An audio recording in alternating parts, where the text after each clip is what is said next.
سجلي الوصفة واعملي الحمام الكداب بالطريقة الحلوة دي. سهلة وبسيطة وهتعجبك جدا، وهقولك تركات حلوة جدا تنقل الطعم في حتة تانية خالص. أول حاجة، كل سنة وانتوا طيبين. الحمام الكداب باللون والشكل الحلو ده، والرز كمان بالكبد والقوانص جميل جدا وهيعجبك قوي. اول حاجة، انا عندي وراك الفراخ، خليت بتاع الفراخ خلالي الوراك خالص، والمفروض من عند الدبوس ما كانش فتح قوي كده عشان يبقى شكل راس الحمامة يعني لما نحشيه. بس هو فتحه قوي، بس عادي جدا مفيش مشكلة. دي كمان الجلد اللي بيبقى عند الرقبة.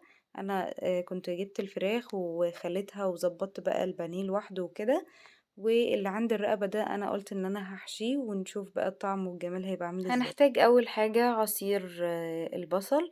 فرمنا البصل ناعم ونحطه في صفاية ونرش عليه رشة من الملح، عشان دي بتساعد ان العصير بتاع البصل ينزل كله. بعد ما اخدنا عصير البصل ده كده، مية البصل، هناخد التفل ده ونشيله على جنب كده، ونحط له بس ملح وفلفل اسود ونشيله على جنب عشان هنحتاجه بعد كده.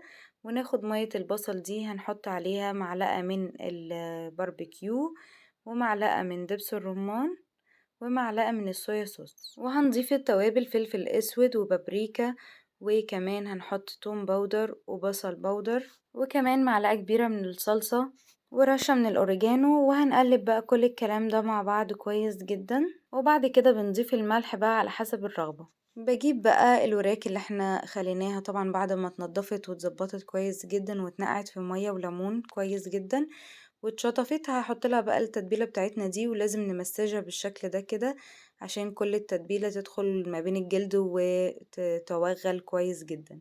هنيجي بقى نعمل بقى الرز بتاع الحشو بتاعنا. حلة ونسخنها كويس ونضيف معلقة من السمنة ومعلقة من الزيت، وبعد كده ننزل بالقوانص اللي احنا غسلناها ونضفناها كويس ونقعتها كويس جدا.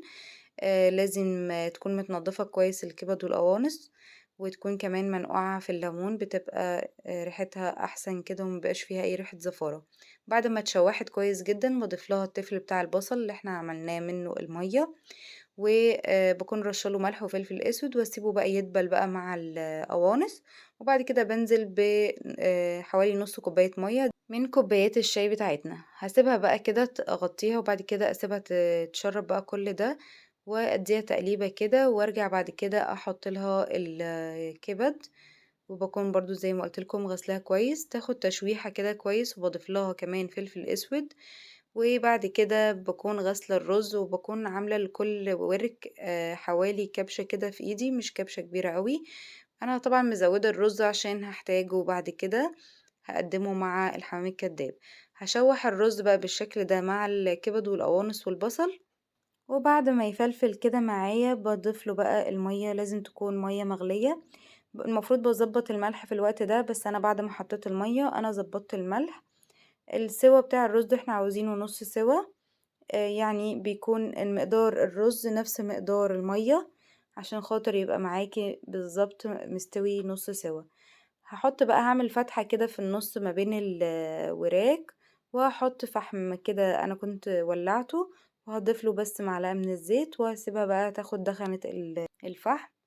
بتبقى حلوة جدا، ودي تركية حلوة جدا، جربيها وهتعجبك. نحشي الحمام الكداب، فهحط الاسترتش كده على الرخامة، وهجيب الورك، وهبدأ ان انا بقى احشيه بالرز. بحط الكمية المناسبة، وبعد كده بلفه رول بالشكل ده كده، واجيب الاسترتش عليه واقفل عليه بالشكل ده كده، علشان خاطر اطمن ان مفيش حاجة هتخرج منه ومش هيتفتح مني خالص. انا عملته قبل كده بخلة السنان، قفلته بخلة السنان. هحط لكم الفيديو في صندوق الوصف. الطريقة دي او دي الاتنين اسهل من بعض، اختاري بقى اللي انتي يعجبك. هبدأ بقى ان انا احشي الجلد بتاع الرقبة. على فكرة طلعت حلوة جدا وبجد جميلة، وان شاء الله انا مش هرمي الجلد بتاع الرقبة ده تاني، لان كنت دايما بستغنى عنه ومش بحبه خالص في الاكل. فالطريقة دي خلتني ان انا بجد يعني اكله، وكان جميل جدا. جربيه وهتعجبك. هنحط بقى كمية الرز اللي احنا عاوزينها ونلفه نفس الحكاية، ونقفل عليه بالاسترتش بالشكل ده كده. سهل جدًا، كده أنا خلّصت الكمية كلّها، ممكن أستخدمه لتاني يوم مثلًا، يعني أحطه في التلاجة وأسويه تاني يوم زي ما أنا عملت، وممكن بقى على طول أحطه كده في البايركس أو أي صينية وأضيف له المنكهات اللي أنا عاوزاها، وأضيف له كمان حبة مَيّة كده صغيّرين، وأحطه في الفرن بيستوي بقى بياخد حوالي نُص ساعة، ساعة إلا ربع، باخرّجه وبابدأ إن أنا أفُك منه الstretch وهنشوف بعد كده هنعمل إيه. طيب أنا مش عاوزة أحط في الفرن، هاعمله بقى عادي كأننا بنسلق أي نوع فراخ، وبياخد حوالي نُص ساعة على النار، وبيكون استوى بيبقى جميل جدًا، برضه بتخرّجيه وبتفُكي الstretch منه، وبتبدئي إن أنتِ تحمّريه أو تحطيه تحت الشواية. الفرن لازم يكون سخن من قبل عشان خاطر لازم يدخل على طول في درجة حرارة عالية، وكمان المَيّة اللي نزلت منه دي والصوص اللي نزل منه ده أنا ما رميتهوش، أنا سقيت منه الرز وخليته كمّل سِوَى بالصوص الحلو ده، كان جميل جدًا. فكيت منه الstretch وهاسيبه يبرد شوية عشان خاطر نعرف نحمّره أو نشويه تحت الشواية. أنا استخدمت الشبكة، ممكن لو ما عندكيش شبكة ممكن تحطي عادي في أي صينية وتدخليه تحت الشواية، أو لو عايزة تحمريه في الزيت حلو جدًا. أنا جبت معلقة صغيرة من الصلصة وعليها معلقة صغيرة من الزيت وأقلبهم مع بعض كويس جدًا، وهاضيف لها كمان ملح وفلفل أسود علشان نطعمه كويس، وندهنها كويس بالشكل ده كده، وبعد كده باحطها تحت الشواية لغاية أمّا تاخد لون من جميع الجهات، وبتبقى جميلة جدًا، بجد تحفة جدًا وهتعجبك وأنا متأكدة. بُصّوا الجمال، جميلة جدًا ولونها الحلو وكمان الرز طلع تحفة جدًا ومستوي مضبوط.